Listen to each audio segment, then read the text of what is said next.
Well, look, we have to be extremely cautious and careful with words. There is an issue the Congress party has with the RSS, but don't confuse that with what I said. I didn't talk about the RSS. I talked about a distorted form of Hindutva. There is nothing wrong with Hindutva per se, but if Hindutva is used for a distorted... My biggest concern is why he's not saying that I did not compare them with ISIS and Boko Haram. ISIS literally uses automatic weapons, bombs, and it literally beheads journalists in front of a camera. Whereas RSS has never obviously done that. They don't use any automatic weapons or any form of weapons. And they also do a lot of social work, if I'm not wrong. So I have seen it in my area as well. They were feeding people during COVID. They do a lot of other social work, and they teach a form of life, a way of life in which an individual has to practice certain detachment from the things around him, and has to stay fit, healthy, things like that.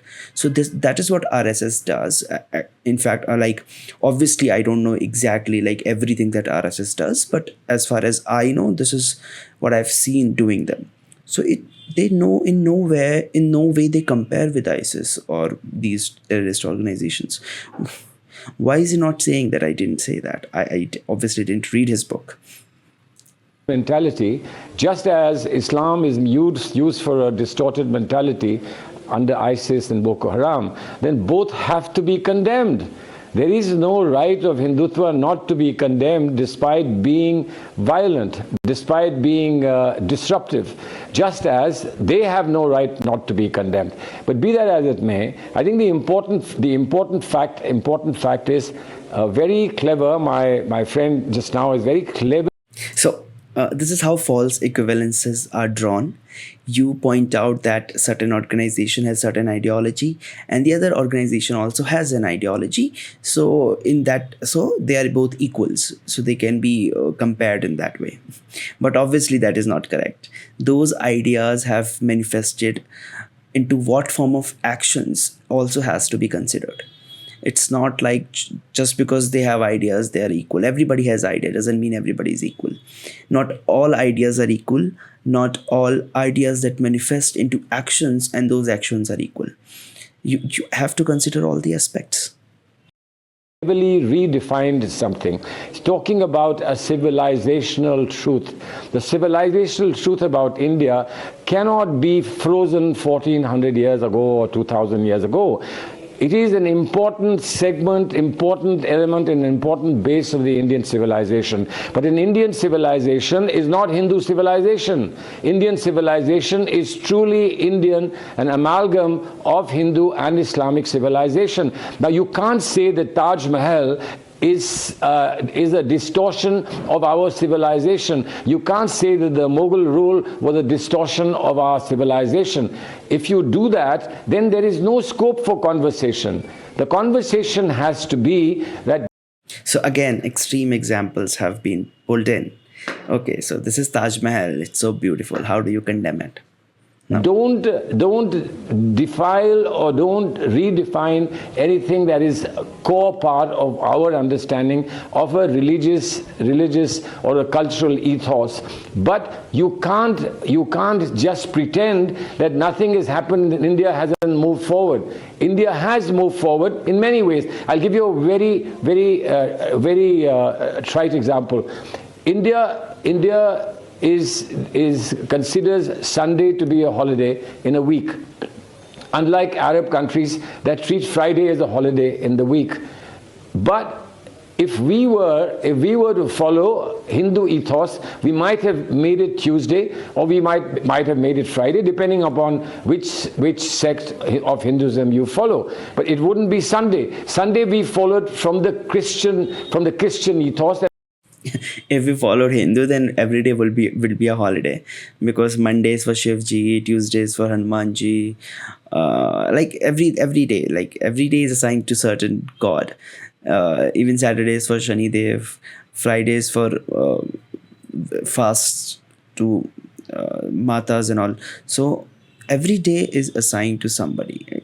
Every day would be a holiday, except Sunday, I guess. And we followed it because it was given to us by the British. Now, if somebody just insists that they want to change Sunday to a Friday or Sunday to a Tuesday, then you're really trying to remove an added dimension of your life, of your national life, that has grown incrementally over the years. We've removed the statues that the British had planted in our country.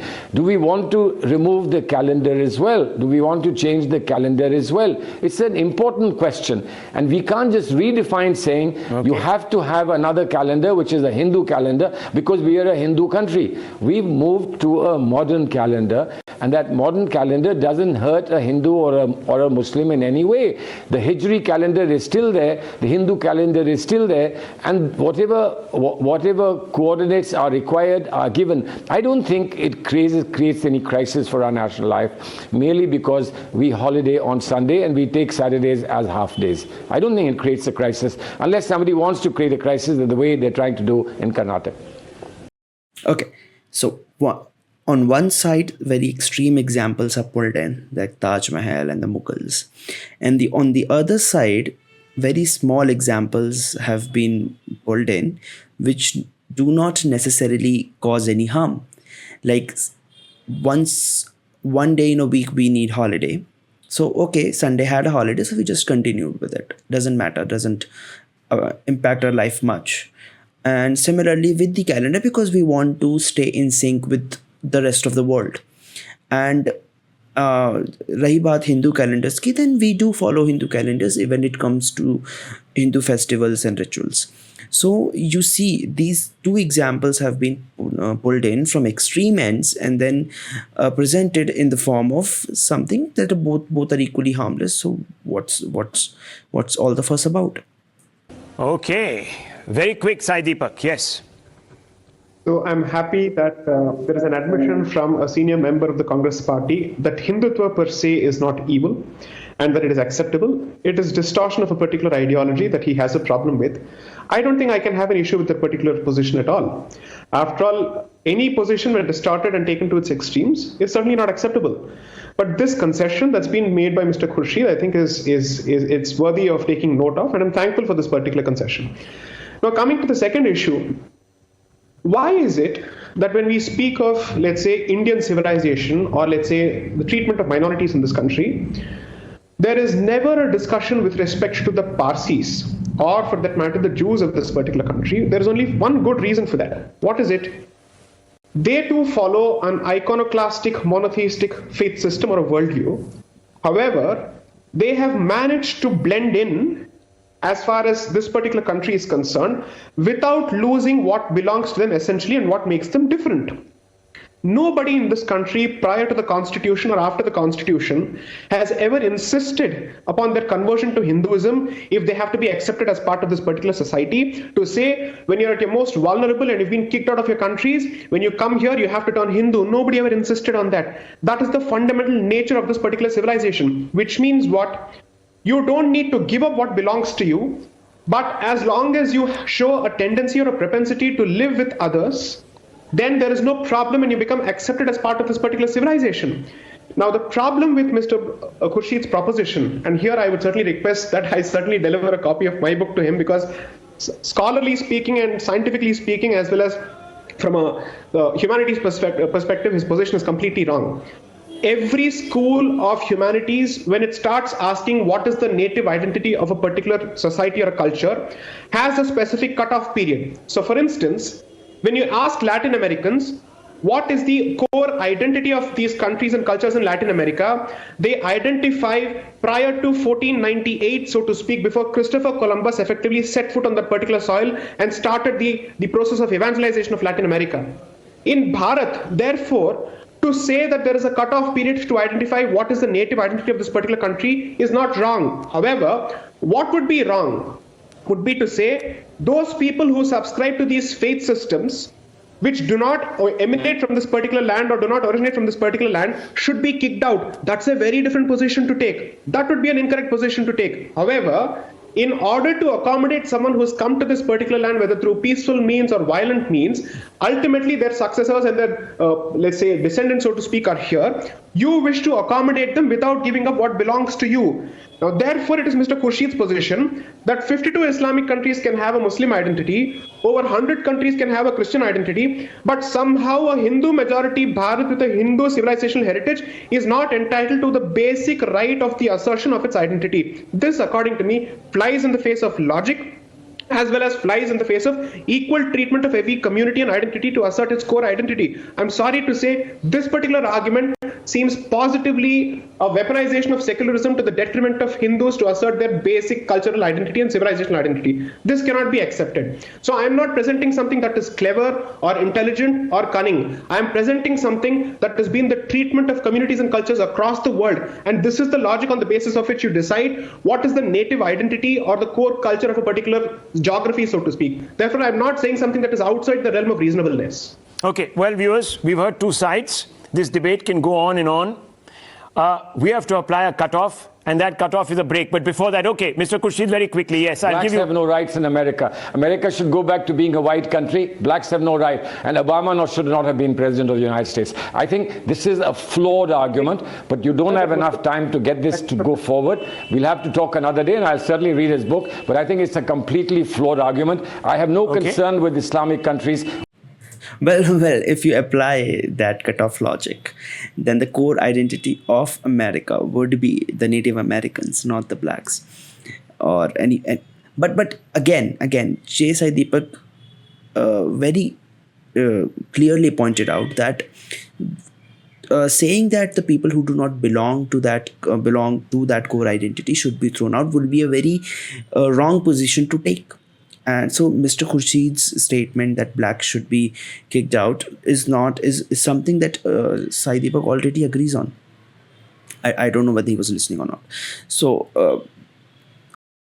my concern is about India, and you can't talk about India in terms of Islamic countries or Christian countries. Okay, yeah. Quick response, Sai Deepak, quick response. Okay, so he wants to assert this idea of the world, that like take examples from across the world and then use it to his favor, but it cannot be done when it's someone else doing it. So of course India doesn't stay in a vacuum. It's not completely isolated. You have to see what's happening across the world and how countries are reacting and forming, how civilizations migrate, change, evolve. So it's not like you can just consider India as a case in silo.